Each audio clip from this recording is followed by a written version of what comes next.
নদিয়ার চাকদহ পৌরসভার পৌর বোর্ড ভেঙে দিল রাজ্য পৌর ও নগর উন্নয়ন দপ্তর। এরপর পৌরসভার নাগরিকদের পরিষেবা দেওয়ার দায়িত্ব নিলেন পৌর প্রশাসক রূপে কল্যাণী মহকুমা শাসক ডক্টর অভিজিৎ সামন্ত। চাকদহের বিধায়ক বঙ্কিমচন্দ্র ঘোষ তিনি দাবি করলেন তিনি চাকদহের পৌরসভার অব্যবস্থা সরকারের দৃষ্টি আকর্ষণ করতে পেরেছেন। ফলে রাজ্যের পুর ও নগর উন্নয়ন দপ্তরের উদ্যোগে প্রথমে শোকজ করা হয় পৌরসভাকে। এরপর সন্তোষজনক উত্তর না পাওয়ায় মঙ্গলবার চাকদহ পৌরসভার পৌর বোর্ড ভেঙে দিয়েছে এই পুর নগর উন্নয়ন দপ্তর।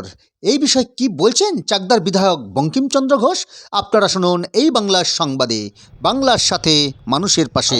নদিয়া চাকদহ থেকে সমীর দাসের রিপোর্ট। পৌর উন্নয়ন নিগম দপ্তরের একটা অর্ডার দেখলাম। সেই অর্ডারে যেটা বেরিয়েছে তাতে বলা হয়েছে যে চাকদা পৌরসভা প্রশাসক বসানো হলো। কল্যাণী সাবডিভিশনাল অফিসার অর্থাৎ এসডিও কল্যাণী, তাকে প্রশাসক হিসাবে বসানো হয়েছে। কারণ হিসাবে দর্শানো হয়েছে যে এই পৌরসভা মানুষের সার্বিক পরিষেবা দেওয়ার প্রশ্নে তারা সম্পূর্ণরূপে ব্যর্থ। এই কথা আমি বারবার বলেছি, ডেপুটেশন দিয়েছি বিধায়ক হিসাবে, মানুষ ডেপুটেশন দিয়েছে, ব্যবসায়ীরা ডেপুটেশন দিয়েছে, সাধারণ জনগণ, স্কুলের শিক্ষক শিক্ষিকারা ডেপুটেশন দিয়েছে। শহরে যত্রতত্র জঞ্জাল আবর্জনা ছড়িয়ে থাকতো রাস্তার দুপাশে এবং দুর্গন্ধে মানুষ যাতায়াত করতে পারত না। এবং আরও অন্যান্য উন্নয়নের প্রশ্নেও সরকার এখানে পৌরসভা ব্যর্থ ছিল। সেটা নিয়ে সংশ্লিষ্ট দপ্তর তদন্ত করে এবং তদন্ত করার পর পৌরসভার সমস্ত কাউন্সিলরকে শোকজ করে এবং শোকজের রিপ্লাই 7 দিনের মধ্যে দিতে বলে। যে রিপ্লাই তারা পাঠিয়েছে সেই রিপ্লাইয়ে সংশ্লিষ্ট দপ্তর সন্তুষ্ট না হওয়ার কারণে আজকে এই পৌর প্রশাসক এখানে বসিয়ে দেওয়া হলো। আমি এটা নিয়ে আন্দোলন করেছি, বারবার আন্দোলন করেছি, পৌরসভায় গিয়েছি।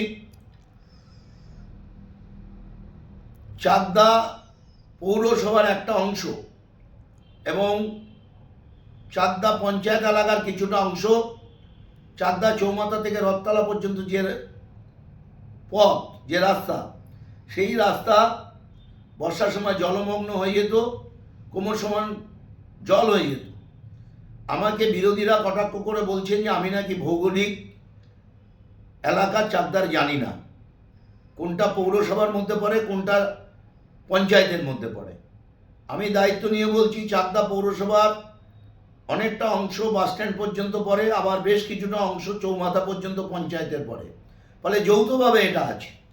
সেই জন্যই আমি বলেছি যে আমি সাঁতার কেটেছি এবং সাঁতার কাটার জন্যই আজকে এরা শোকজ করেছে, এখানে পৌর প্রশাসক বসেছে।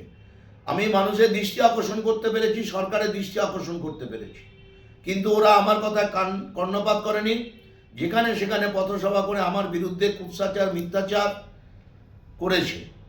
কিন্তু আজকে প্রমাণ হয়ে গেল যে চাকদা পৌরসভা মানুষের পরিষেবা দিতে পরিপূর্ণভাবে ব্যর্থ। সেই জন্যই আজকে প্রশাসক বসল।